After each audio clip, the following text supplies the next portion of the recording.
ოჯახი გვეხმარება რომ მოვიხვეჭოთ ქრისტიანული სათნოებები. ქრისტიანული სათნოებები არის სიყვარული, მაგალითად, სიმშვიდე, მშვიდობა, სიმდაბლე. Ai ქრისტიანობს ისწავლეთ შემდგომ მშვიდვარ და მდაბალ გულითა. სიმდაბლე ვლინდება მორჩილებაში. ეხლა მორჩილება ადამიანს ცუდად ესმის. ამ მორჩილება ეხლა ვისი მონავიყომე? არა, აი მაგალითად, გაჩნდა პატარა ბავშვი. არის თუ არა დედას და მამაც ამ პატარა ბავშვის მორჩილი. არს ლაპარაკი ის ტირილის მეტი არაფერი არის, ის და ჭამის მეტი.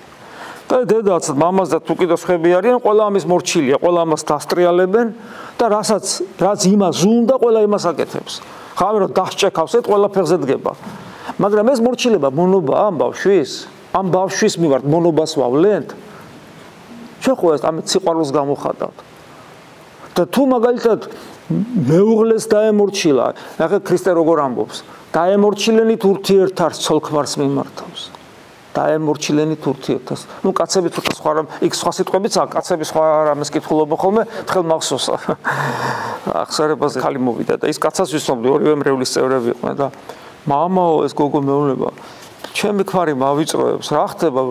სულ მეუნება რომ მე შენი თავი ვარ და სულ უნდა დამემორჩილო. დისკრიმინაციად აღიქვავს ზოგი ხალი ამას, რომ ცოლის თავი არის ქმარი და ქმარს კიდე ხელფეხი ხსნება, რომ ესე იგი მე სინამდვილეში ცოტა რომ გავაგზელოთ, ნახეთ რა წერია. ცოლის თავი არის ქმარი, მაგრამ ქმარის თავი ვინ არის? იესო ქრისტე. ეს რას ნიშნავს იცი? პატარა თქვა? ცოლი.